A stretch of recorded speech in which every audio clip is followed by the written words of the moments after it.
Welcome to Whole Lot of Wolves, Season 2, Episode 36. We're your hosts. I'm Joshua Buckley. I'm Paul LePage. And once again, producer Alex Patakis in New York. How's it going, Alex? I'm all right. How are you guys? Oh, good. And we welcome back a good friend of the show, professional coach in Rhode Island, Ryan Gray. Ryan, how's it going? Good. How are you doing, guys? Good. How's the season going so far? Yeah, not too bad. Not too bad. It's starting to get a little bit warmer up here now, so it's not big jacket weather at the minute. We're seeing a little bit of sun for the first time in a while. So now, what exactly constitute for you guys as a little bit warmer? Well, everyone around here is still wearing a coat, and it's 55 degrees, and I'm out here in shorts and t-shirt. So for me, it's like a summer's day, and everyone else is like, "Are you mental?" So, I mean, when it gets to 90 degrees, I just melt. I'm not made for that weather. But yeah, for me, like 55 and 60 degrees, I'm okay with it. It's already hitting 90 degrees Fahrenheit down here in Houston. So No, thanks. That's that's why I'm up here and you're down there. Yeah, right. Well, it was something on Saturday. I'm not really sure how to describe it. I think I'm not even mad. I'm just disappointed. I'm disappointed in a 3-0 loss to Brighton on Saturday. Paul, what do you think? Because it was tough. I originally came into the fixture with a great deal of enthusiasm, thinking it was an opportunity to right the wrongs at home against an opponent we should be winning. When the team news was announced, even more buoyed by the fact that Neves was back surprisingly after being supposedly ruled out in the week and not fit to start, but he came back in.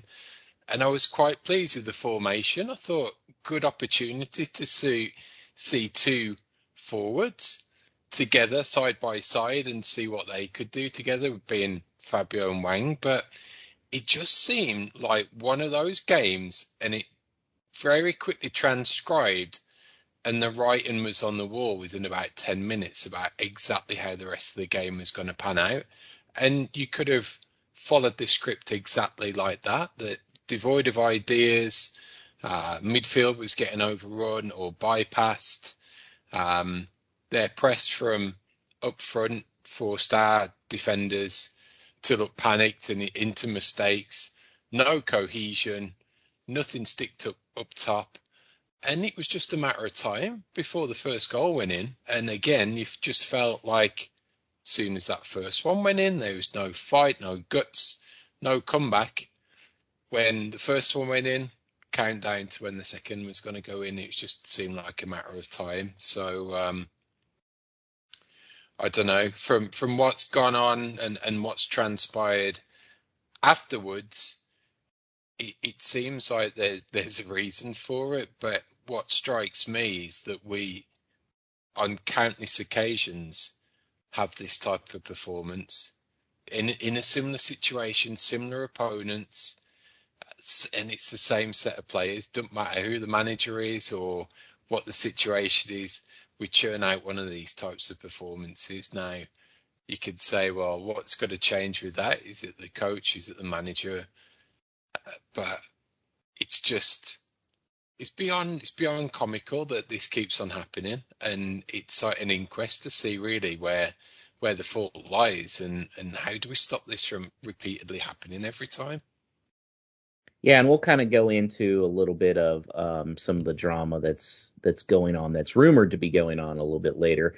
But Ryan, as a coach, tactics-wise, what do you think was going wrong on Saturday? Well, for me to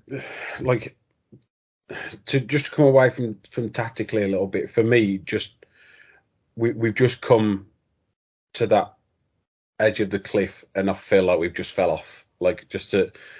That's been coming for the last couple of weeks with the last few results. I just think we've had such a small squad for such a long time, and I think we're at that point where I think Bruno, if we'd have had a season finished 2 weeks ago, I think he'd have been quite happy. And we just don't have the numbers, and we don't have the legs, and we don't have enough depth in the squad to compete for 38 games in the season, like with cup games as well. We just don't have the depth, and I just think you go from one extreme to another where we don't concede any goals, and then we go and lose 3-0 against Brighton. It's not. I don't think it's tactically. I just think they're just knackered. Like it's the same players playing every week. Apart, like we've had a bit of a change with Kilman coming out and stuff like that. It's either we've got players that have played too much, or we've got players that haven't played enough. And like it's just we just fell off that cliff. I just think we've come a couple of games too many with what we've got in our squad. Who would you say in particular looks particularly gassed right now on the squad? Well, we haven't had much rotation in the midfield all season. Moutinho's not getting any younger. Neves is coming fresh off an injury. Cody plays every single minute of every single game. Jimenez isn't the same player. Like the list goes on, really. Like Johnny's coming back from two serious injuries. Again, Raul's coming back from a serious injury, and he's clearly not the same player. Like you can just I could say it about. There's something about everybody, really. There's something you can pick from everybody. It's just if we'd have had a 32 game season, I think we'd have all been happy. But unfortunately, it's not a 32 game season. So, Paul, once again, West Ham loses. So still, with a game in hand, Wolves are only 3 points back of Europe. Is this...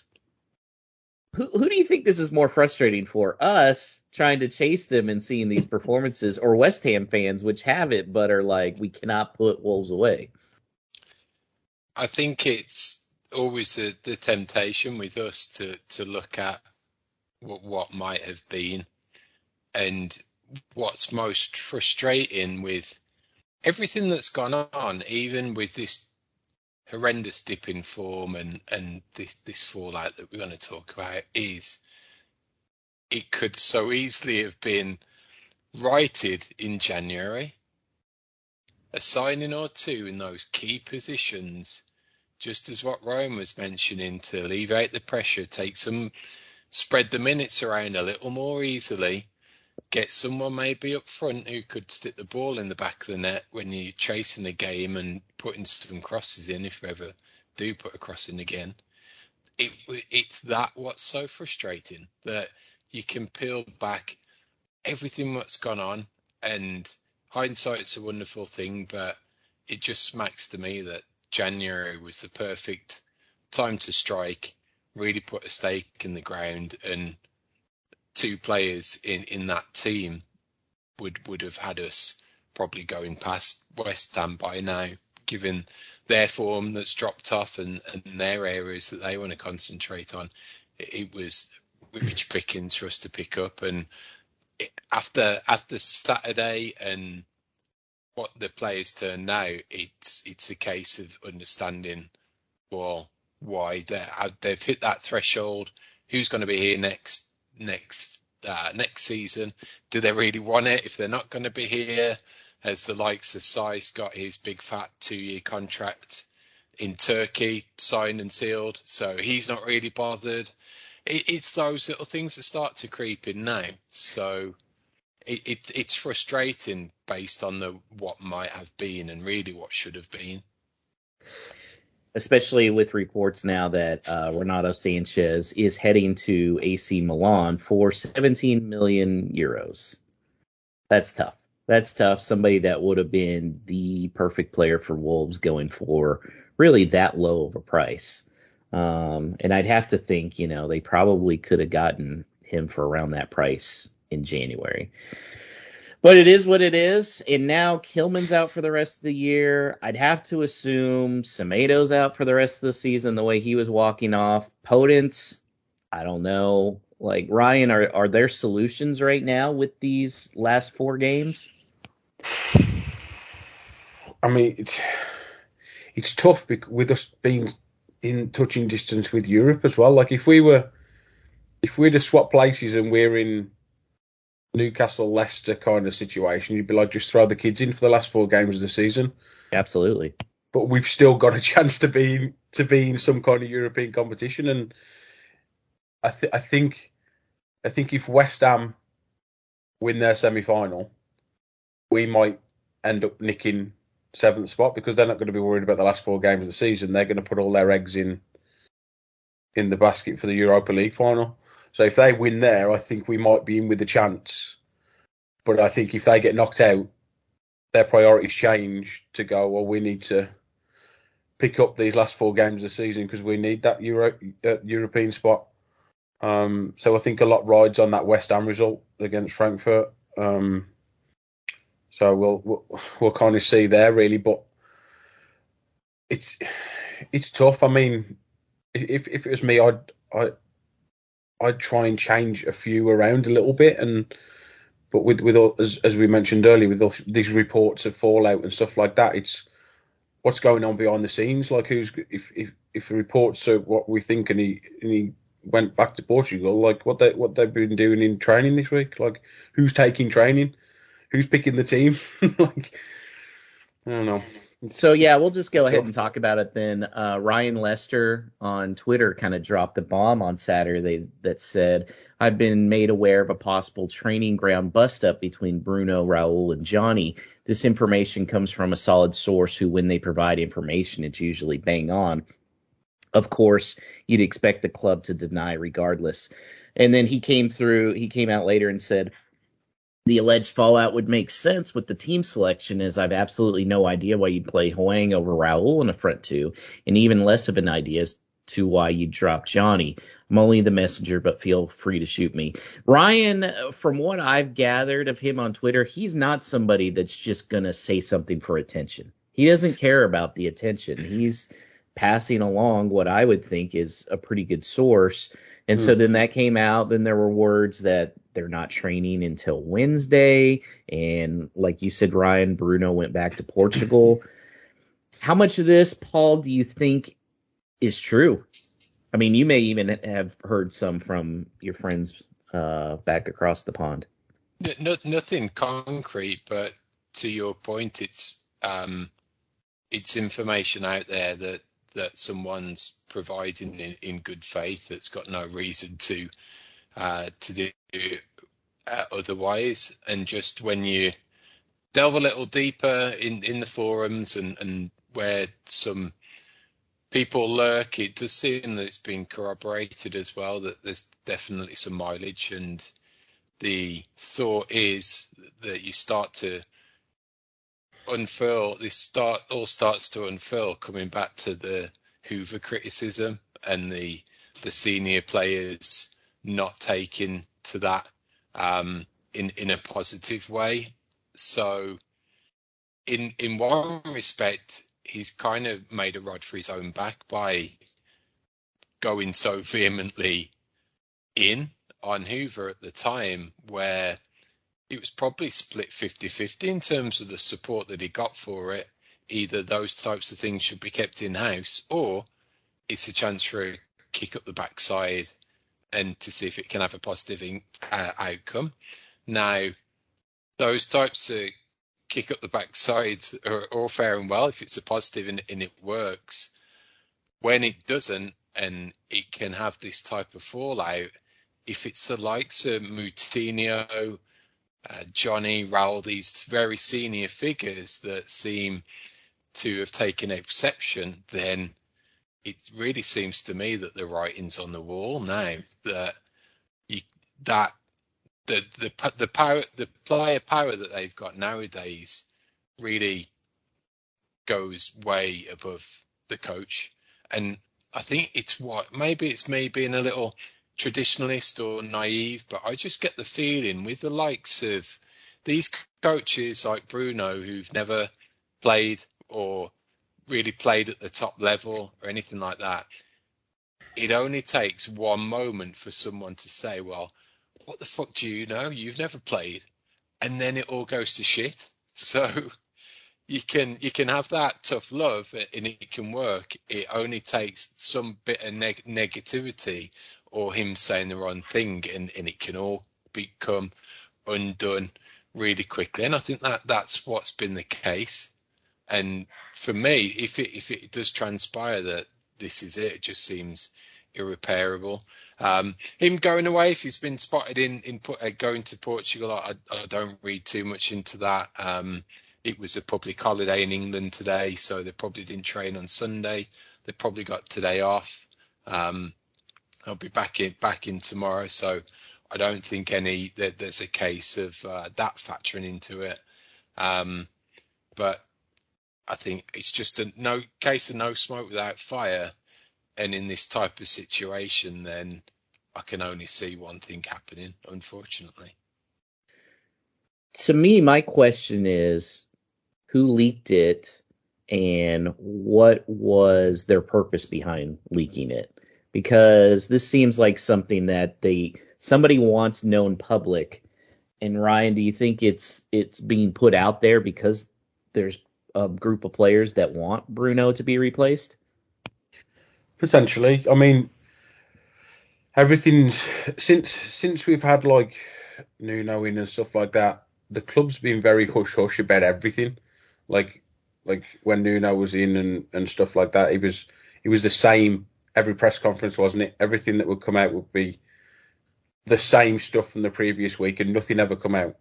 And then it's been the same this year with Bruno up to now. The club's been very hush hush about everything.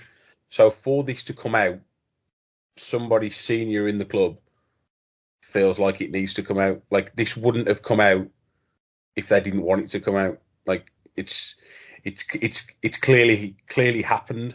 Like, because if they didn't want it to come out, it wouldn't have, and it's proved over the last 4 or 5 years really that nothing has. There could have been, this could have happened with Nuno, but we would never have known because everything was in house and everyone was singing from the same hymn sheet and stuff. But the first thing that I thought about it was when I saw that it was Johnny and Raul. The first thing I thought was that they've both come back from severe injuries, really bad injuries, and Bruno wasn't around for that. And I feel like those two have a really special place with the club because they've been looked after and all that kind of stuff, and how much Raul brings into the club with being the South American connection and stuff like that, and that the club love those two players, right? And the fact that it was those two that they've had an argument, maybe he's pushing them a little bit too much for what they can actually do. Like, you look at Johnny, like if Johnny, for example, the first time he did his knee, come back too early, did it again. And he got thrown in again this time after his injury, and he's probably thinking, if I do that again, he's never going to play again. And if he's having to go, well, you're going to play this week, and John, like, players now have so much power, Johnny might be going, I can't do it. And if he's saying you've got to do it, then there's going to be a clash there. And it's the same with Raul. Like, how many times has it come out that he's had to change his head, the bandana thing that he wears on his head, and maybe he's saying he can't do a certain thing, and Bruno's asking him to do something, and he can't physically do it anymore. That was my first thought, was because it was those two players that come out, that it was them, and they've had two really career-threatening injuries. That was kind of my thought, that's where it may have come from, is that he may be pushing them a little bit too far because we don't have anybody else. And they're proven to be, before their injuries, they were our two most consistent players. And I think that's what he's trying to get back out of them. But Johnny's in a boat that he can't do it again. And if Raul hits his head again, it's not just his career over. Like, it's not the same as a knee, is it? It's his head. So There's got to be some trepidation there between both of them. Paul, you think Ryan's spot on there about why there would be a dust-up with those two players? What's interesting with both of those, that they had reports in the week of interviews and Raul talking about people getting in the box and Johnny giving an interview about coming back and feeling strong and stuff like that. And even even Bruno talking up Raul before the game about the change in headgear and seeming to offer support that way. So I was a little bit surprised that it seems to be down to those two, I must admit, and especially Johnny. I could see Raul being frustrated and having little service, no Adama, Jota's gone, so no genuine playing partner next to him. I could see that frustration potentially boil over when it comes to tactics and things like that. The Johnny one surprises me just because you think that he's such a model pro who does things by the book and well thought of with everything he does. I just think especially John, has got a different perspective now with coming back for that second injury. Like, I think the club messed him up last time, bringing him back too early, and now I think he's got a backbone now to be like, you're not doing that to me again. That was my thought, was that over this period, like, as I said, if he does that again, he'll never play again. Like, how many people do you know that come back from 3 ACL surgeries? There's not many. So I think it's crazy that we have to ask this question, especially since Wolves are in 8th, 3 points away from European competition with a game in hand, and only 4 games left in the year. But is Bruno going to get sacked? Paul? I would like to think that Saturday's going to be wholly revealing in that either this stuff has happened, they've drawn a line under it, and from out of nowhere they suddenly put together this phenomenal performance and go and beat Chelsea. But I just can't see it happening, and I think that this run of bad form, it's not just being down to form altogether and down to fitness, running out of gas in the tank. I genuinely think it's a sign of something more severe, and I hate it in a way that it just seems we're turning into a bit of a farce. If it's another coach through the door in the space of 12 months, we're just getting a horrible air of Watford about us, if that's the case, that it could well be a revolving door, and what happens next is just a repeat of what happened previously. It'll be another Mendes guy, Portuguese, or either with a strong Portuguese connection, and it's just going to be a case of rinse and repeat. And that's what's frustrating so much about it, is you've had such a good platform potentially, and it's going down the drain, and it could have been so different. Ryan, do you feel the same? Yeah, you mentioned Watford there. I also got a bit of a sense of a bit of a smaller scale Man United about it, of like how the players have got full control. Like at the minute, like Raniak's got zero control at the minute, and it's all the players. And it was the same with Solskjaer as well. It's a smaller scale Man United situation, really, where the players are running the dressing room. What manager, or what if they get rid of Bruno, who's going to want to come into that toxic environment? Like that's not a. Like if you take that situation out of it, the Wolves is a good job for a manager to come into it. But if you look behind the scenes and you look at the players that are in there, they're running the dressing room. Like any good coach will. You've just got to have that bigger pair of bollocks that you go in there and you tell them a few home truths, and they've got that respect over you. And from that point onwards, it's done. Then it doesn't seem that. If this is legit, that Bruno ever had that, or again had the man management skills to massage those egos. And But he must have had something though, because he's took a bunch of players that have played under a guy who did really well with them. He's took 15 players, 16 players that were playing under a different guy for 4 years, and he's got them into 7th, 8th in the league after 30 odd games. And for it to change like that something's got to happen because he had them. He clearly had them because we've had a really good season. We've had a really good. If you'd have said to me after all these games you're going to be sitting in 3 points off a European place, I'd have snapped both your hands off. Like I thought we'd struggle like 13th, 14th this season to be where we are, and the fact that we're talking about this now is mind blowing. Really, to think that where we are, and we don't know what's going to happen next, if we're going to have a manager by Saturday, or if we are, and how the players are going to react and stuff like that. It's a very weird situation. It goes the other way. You're either with me or you're not, and you say your farewells to those types of players. But well, maybe that's you one heck of an overhaul though. And then does the squad need that though? It's been the same squad for how long? How long has it been the same players for? Yeah.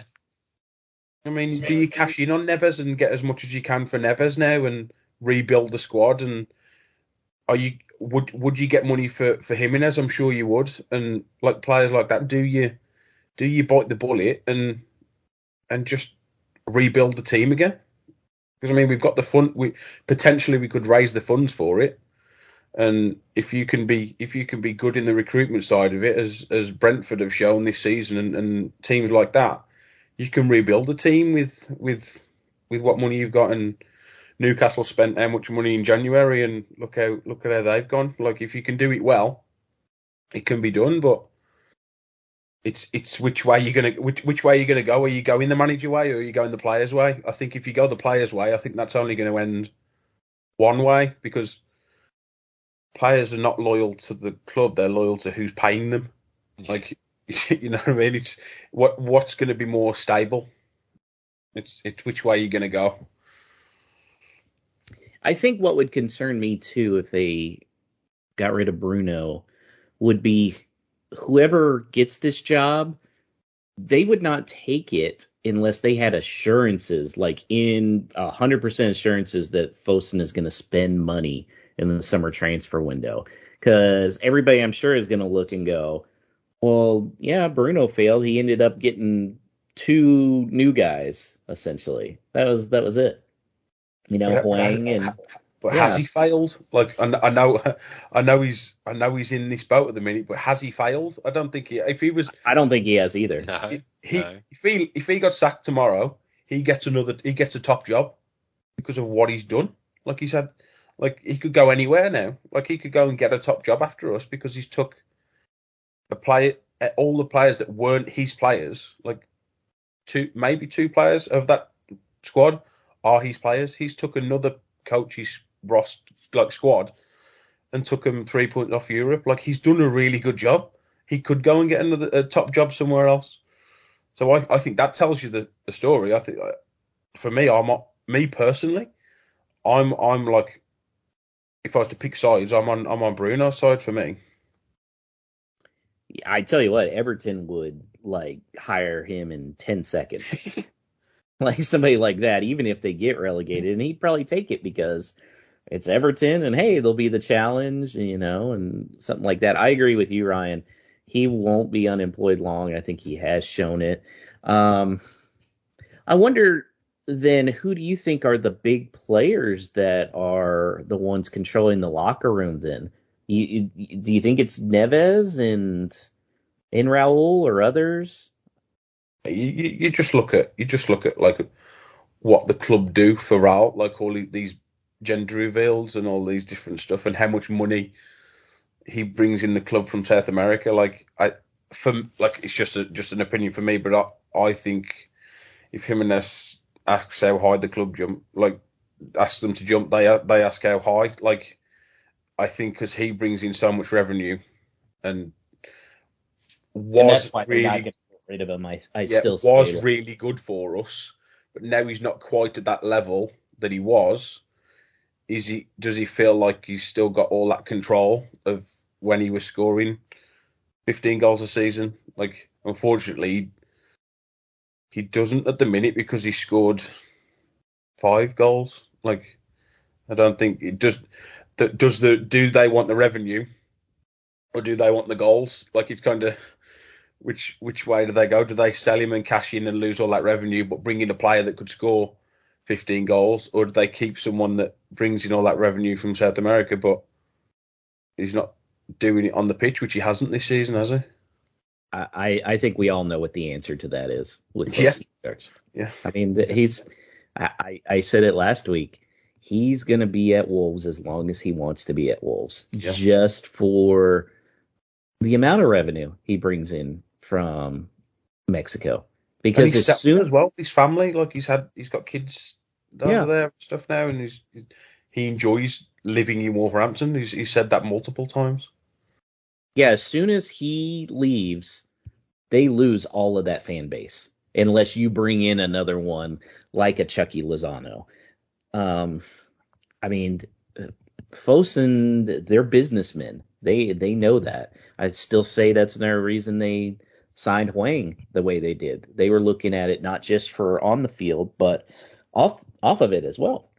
Paul, I mean, what would you rather see? Kind of some players shipped off and more of a rebuild, or Bruno gone? It's tricky for me.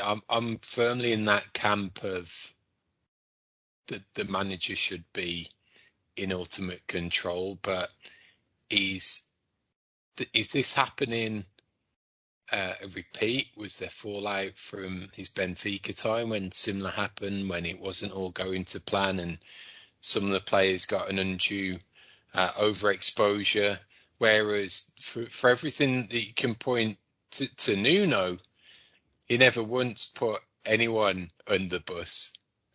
Any mistakes like that were never really talked about. It was always solutions or the collective or the trying to put the focus on him. So I just think that you've got to be really aligned to that philosophy of Bruno's, that if he stays, you've got to have a collection of players that are okay with being potentially put under the spotlight in a negative way. And I think that's, in this day and age, the money they make, it'd be very hard to find a core of players that you could bring in all with his ideology. That's what's most worrying for me. And it may be him a little naively that, again, talking halcyon days of English football, but that's never really gone on. You had your Alex Ferguson, who was the last real true pioneer of football management that could be the ultimate head guy, and what he says went, and he ruled with an iron fist, and that was that. If you went the wrong side of Fergie, you were done with, and he'd ship you out. That just doesn't seem to happen anymore. Is it because we've got so much influence of foreign coaches and the Portuguese way, and the team don't like it because we've got this coach from overseas who does things a different way? But then again, none of our players are English, bar Cody, really. So it's a real mismatch of ethos and personality, and it's just one big mess that it's very hard to get any clarity from it all. Do you think if Wolves go out and beat Chelsea 3-1, this changes completely?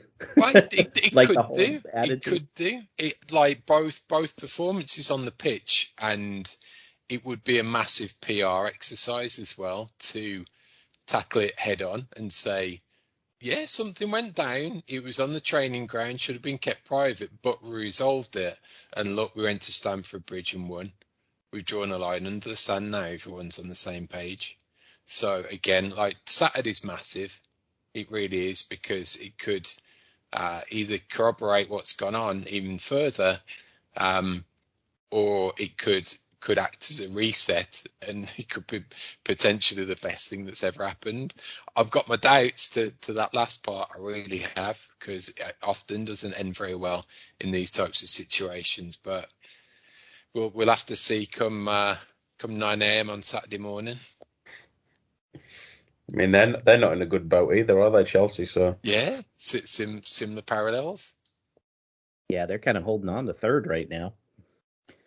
So, no Kilman, no Semedo, I would assume. Podence, we don't know. Ryan, do you think there's any way they could start scoring goals? Like, what changes would you make as the manager? Good question. Good question. It's a tough one with Wang because I really liked Wang when he first came, and it's clearly not worked since then. So I don't think he's a solution. I actually quite like Chiquinho. The bits that he's come on, I've really liked. Like he's very, very fast. He's very aggressive and he's direct with he's like a poor man's Traore at the moment. But I mean, just like he gives us something a little bit different. He gives us that pace again that we haven't had since Traore. Like I like the bits that he's come on. And he hasn't really been given that chance yet.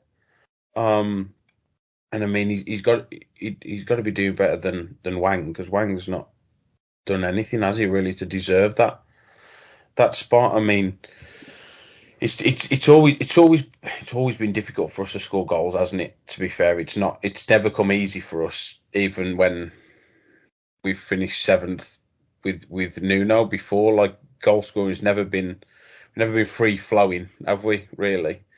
But I mean, I'm willing Fabio to just get one off his face to just go in or something. Like the poor kid just needs, because his all round game has come on so much. But like as a striker, you're judged on goals, aren't you? And he just can't score. The poor kid, like that big heavy price tag must be weighing so much around his neck. Like such a shame for him. But I really like him. Just can't. It's just a shame that he can't find the back of the net. I mean, I'm trying to see what a solution would be. And I mean, if Jimenez has had this big bust up, like, does he play? Does the club say he plays or something like that? If Bruno's not even around, I don't know. It's tough on how it's going to be. I mean, for me, I'd start Chiquinho. I'd maybe with having three up front. It's a shame with Podence. Podence just can't keep himself fit.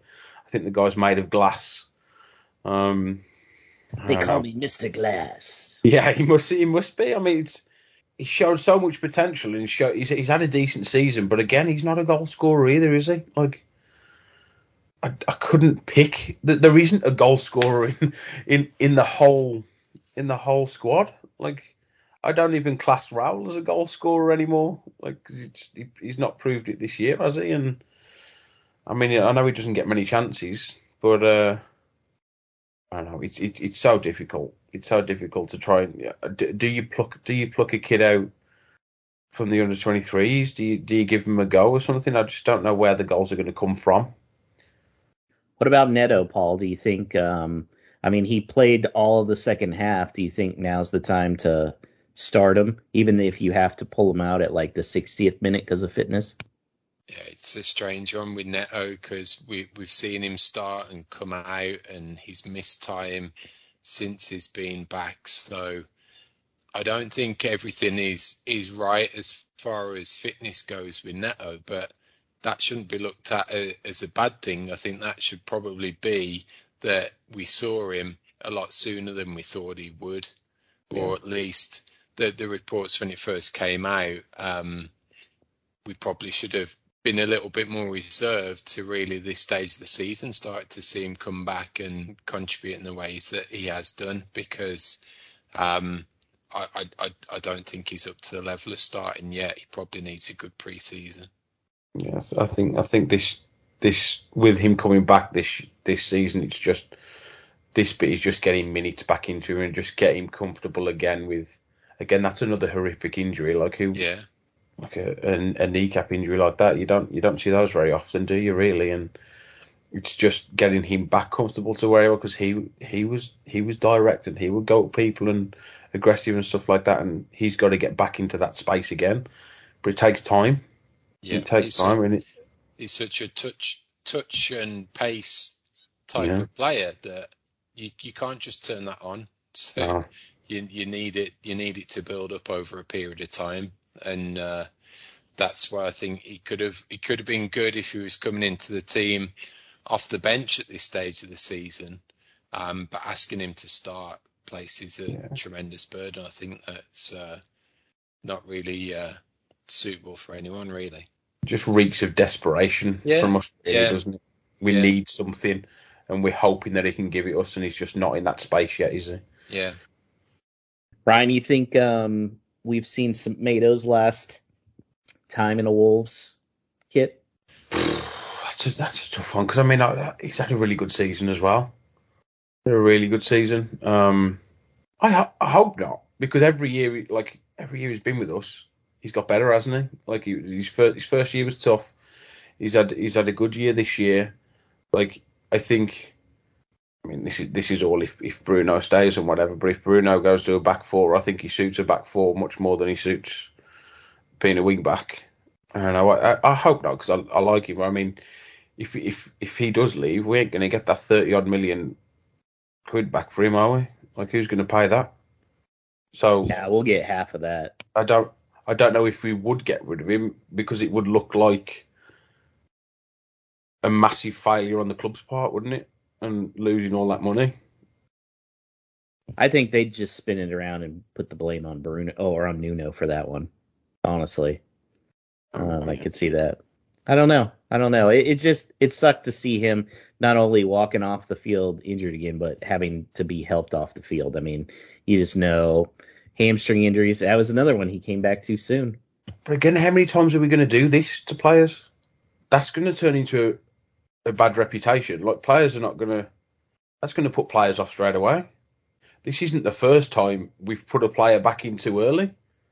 Like, and I know.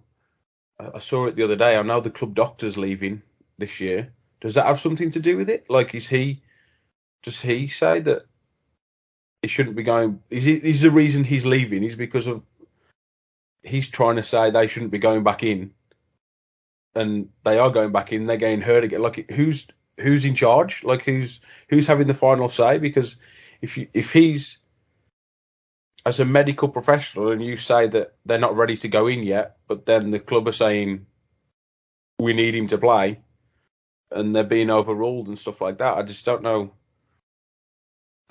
I don't know who's in charge of putting these half-fit players back in to then be injured again for the rest of the season. It's becoming a recurring theme. That makes you worry about Neves starting this last game. Oh, exactly, yeah. Exactly. He's clearly not fit. Clearly not ready, and if he gets injured again, I don't know, and especially with players with it being a World Cup year as well, the last thing they want to do is get injured, and then they're out long term for Christmas time this year. So I've never really thought about our medical staff being a weak point, but maybe it is.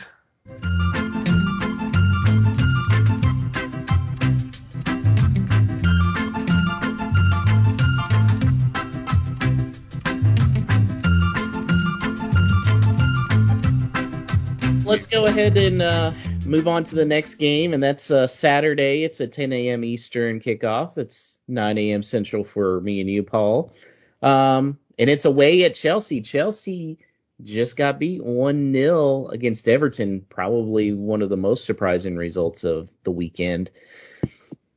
What are we going to do lineup-wise for this game? I don't know, Paul. Where do we even start? I know. It's like who's in what camp, and out of that camp, who starts and who goes on the bench.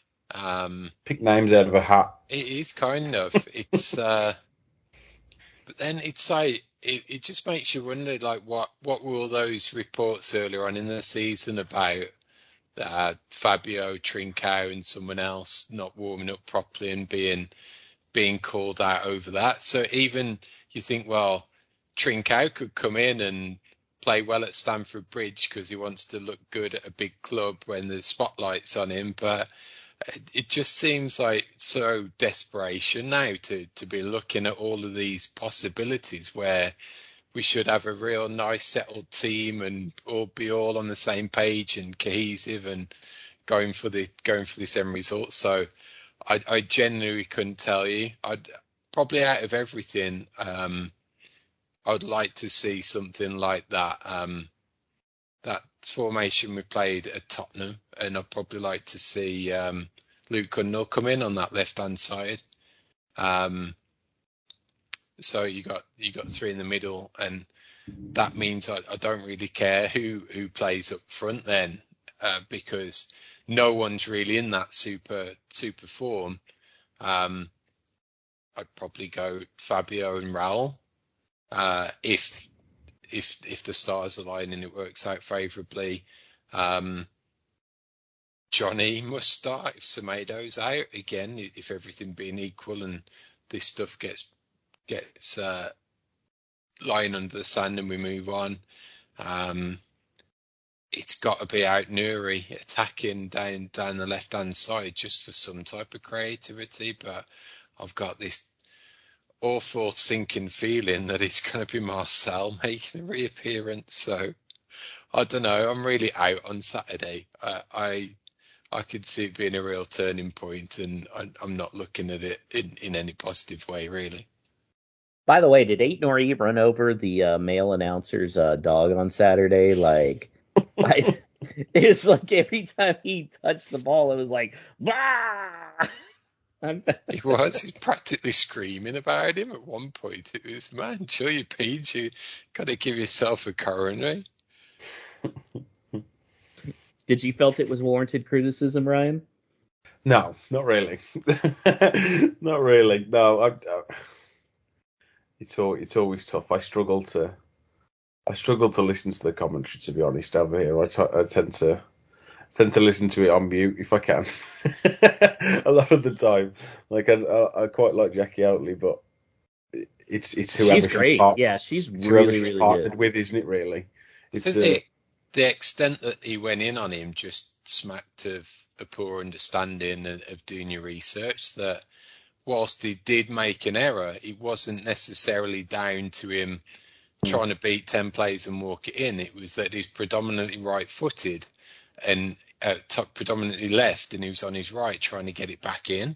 And I think if you've got a announcer or a co-commentator, they've got to have a better knowledge of the team that's out there, the players, to understand why they may have made that decision. And I think it was a lack of that on his part that caused him to lose his shit. Ryan, I tend to think Toti Gomez should get the start over Saiz. Do you think I'm okay in that thought? I mean, he didn't put a foot wrong, really, did he? When he played, he didn't. I mean, coming from nowhere, coming from grasshoppers and coming in and playing as well as he did, really. Like, I don't necessarily think he deserved to be dropped in the first place. It was only because we had such a good defensive record before that, and he continued it on. Like, I think he would be a good choice to come back in, because I mean, again, he didn't put a foot wrong when he was in before. So it's just whether they're brave enough to go ahead and do that and put in other people's.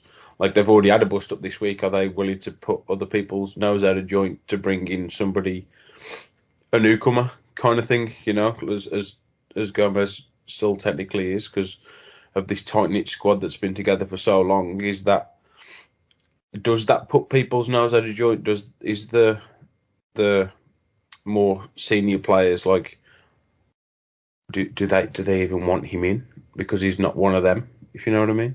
Yeah, and I tend to agree with you. If we were in like Leicester's position, we would be starting Gomez, Chiquinho, Cundle, a lot of the young guys. But we're kind of in that weird spot of, not only are we 3 games back of that Europe spot, but I mean, the rest of the schedule, we have the top 3 teams in the league and then Norwich. I mean, and you look at it, it's like, I mean, with Norwich, we haven't beaten them this year. We played them twice, lost one, drew one. So you can't even look at it like, oh yeah, that's a gimme. We can start kids there. No, I don't know. It's a rough spot. So would you also go Raul and Fabio up top, Ryan?